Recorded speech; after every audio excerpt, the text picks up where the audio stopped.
Hi guys, today I will be speaking to young women and young men that are out there. For this past couple of weeks or months, we've seen videos been uploaded on social media that have caused controversies over social media, especially in Fiji. This is in regards to videos that we've posted up exposing ourselves and our partners. These are young women and young men that are confused about who they are, that do not know why they were here, what they were put on this earth for, and simply because they do not know their worth. So I'm going to share a little bit about this topic and what it means to me, or what it has burdened me to speak on. Young women, so much has been said about knowing your worth. We say to ourselves, we encourage our girlfriends to know their worth. We say it as a mantra to ourselves, and we even post it up on social media. But the question is, do you know your worth? I say this to young women, and I speak it with so much love. Love yourself first. Love you and respect you. You will never really understand what it is to know your worth, or it will never be true to you if you don't love yourself. How does one love themselves? Loving you for who you are and how you were made. Stop comparing yourselves to other women or to other girls or to anyone for that matter. You were uniquely made and designed to be who you are and no one else. You have to accept that you are who you are, and there's no one else like you. There's no one else that is like you in this world. Sometimes loving ourselves or self-love, as it is commonly used now, sometimes it is misconstrued or misunderstood as selfish love. But loving yourself is anything but selfish. You cannot love someone without knowing how to love yourself first. How can you love someone, or how can you say that you love someone without knowing how to love yourself first? You must learn to respect you. You must learn to love you first, because the love that you are portraying to yourself is the same kind of love that you're going to attract. I understand this because I had lived it. I was once trying to find who I was and what I was worth. I was saying I knew my worth, but I did not love myself. I did not love myself enough to show other people how to love me, and I was attracting all the wrong kinds of men into my life, because whatever kind of love I was giving myself, I was portraying to myself, was the kind of love, or was the kind of men that I was attracting. When I finally realized what it really means to love yourself and know your worth, I set a standard and a way. I set a standard for myself and the way that I loved myself. Then God started to remove people that were not worthy of that love. God started to remove people or take out people from my life that did not respect my boundaries and the standards that I had set, or did not respect the kind of love that I wanted. Be thankful for how God created you, because you, young woman, you were fearfully and wonderfully made. Psalms 139:14. You were created in the image and likeness of God. Genesis 1:26. You, young lady, you are far more precious than any jewels. Proverbs 31:10. You are the complete package that someone is praying for. In Jesus you have been made whole and brought to fullness. Colossians 2:10. Never let your worth be validated by someone else's preferences for you or about you. Many times we cheapen ourselves, and yet we complain about the men or about how men treat us. What I've learned over the years of trying to figure out my worth and how I valued myself is that that how you are treated is not a reflection of what you deserve, but rather it is a reflection of how you portray your self-worth, and how you portray the way you love yourself. Stop underselling yourself and selling yourself short just because someone thinks that your standards are too high. Stop giving others the power to have control over the way that you feel about yourself. What is meant for you will work their way up to your standards of worthiness and love. Apologies on the background change. I had to interrupt the video because my pickup had arrived. However, just picking up from where I had been talking on is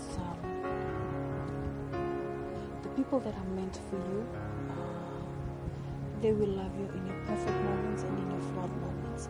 The person that is meant to love you, or the person that is God sent for you, will love you for your past, will love you for who you are right now, and will love you for your future, for who you will become. So, to you, young lady, the man that God has for you, he will see your worth, he will appreciate it, and he will acknowledge it. You are worth more than jewels, as he says in his words. You are a gift, and you are not a toy. So know your worth, love yourself, and respect yourself. Now to my brothers, I say this and I say this with so much love and respect for you.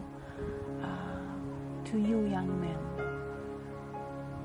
a lot of men struggle with manhood and what it is to be a man, or what the world or the standards are of being macho, of being a man, or how you're supposed to carry yourself, or how you're supposed to look because you are a man.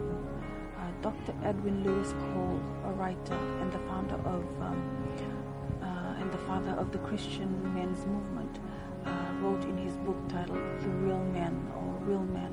He wrote, and I would like to quote him on saying, being a male is a matter of birth. Being a man is a matter of choice. Men, you are important. You are the head of your families, and you are the image bearer of God. But are you bearing the image of God well in your speech, in your conduct, in the way that you carry yourself, in the way that you conduct yourself in relationships, especially with those of the opposite sex? You were made to protect women and not to take advantage of them.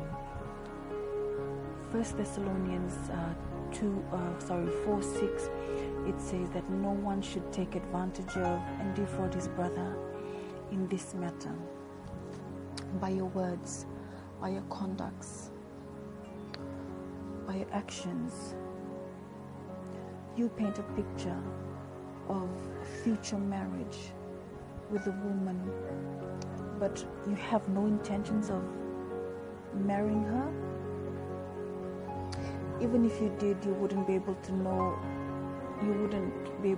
this until you have married her, or until you finally marry her. In your relationship with these single women, are you leading them on? Are you painting a picture of marriage without the intentions of marrying them? Are you leading them on just because you want to have your way with them? What you think is innocent, the long phone conversations, the text messages back and forth, the dates, the kisses, the holding of hands, these are acts, these actions all send out a message, and the message is they send out a message to this young woman, and the message is, you are mine, you belong to me. You need to be careful about how you conduct yourself and the way you do things, because for those of you that have sisters, would you want a man to be misleading your sister into portraying that he's going to marry her and then end up not marrying her, or manipulating her and hurting her? Young men, one day you will be the head of a household. For those of you that have sisters, I know you wouldn't want to wish it upon your sister to be manipulated, misled, or hurt by these kinds of actions. But yet you are doing it to somebody else's sister. Young man, one day you're going to have a family of your own. And whatever that you are sowing, one day you're going to reap. One day you're going to manifest it. Just maybe so in your marriage. So be careful. For whatever you sow, you shall reap. Galatians 6:7. We live in a world where so much is happening. And there is a stereotype of what a man should do and what a man should be. But you can choose to be set apart. You have been chosen to be set apart. 2 Corinthians 6:17 rather, it tells you that you are called and set apart. You are the image of Christ. You are what love looks like. You are an example of God's love through your actions, through your conduct, through your speech, and how you relate to other people. As people that are set apart, as His chosen people called by Him or for Him, He demands us to live a life that is holy, because He's a holy God. And because you, young woman, you, young man, you are the image and likeness of God. You can never see the fullness of what God has for you when you are not connected to Him. God has to be first place in your life. You have to put God first.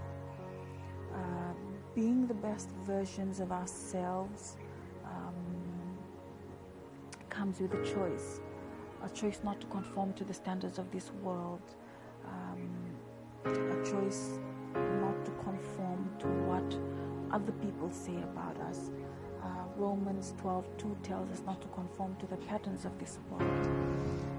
So to my sisters, learn to love yourself, and love yourself through the eyes of God, so that you will be able to know your worth and know the respect that is due to you. And young men, you are the image of God's love to those that are connected to you or through you. Be set apart and glorify God in whatever that you do. And remember that whatever that you are sowing, you will one day reap. So ladies, choose well, and young men, do right. I hope that this video is able to reach out to somebody, or this video makes sense to somebody. Once again, thank you so much for all the encouragement. Thank you so much for the love and support that you show. And I pray that as we continue to grow, that we are going to grow in God's love and in God's image, and that we're going to know that our worth, and that we're going to know that He demands more from us than what this world is portraying.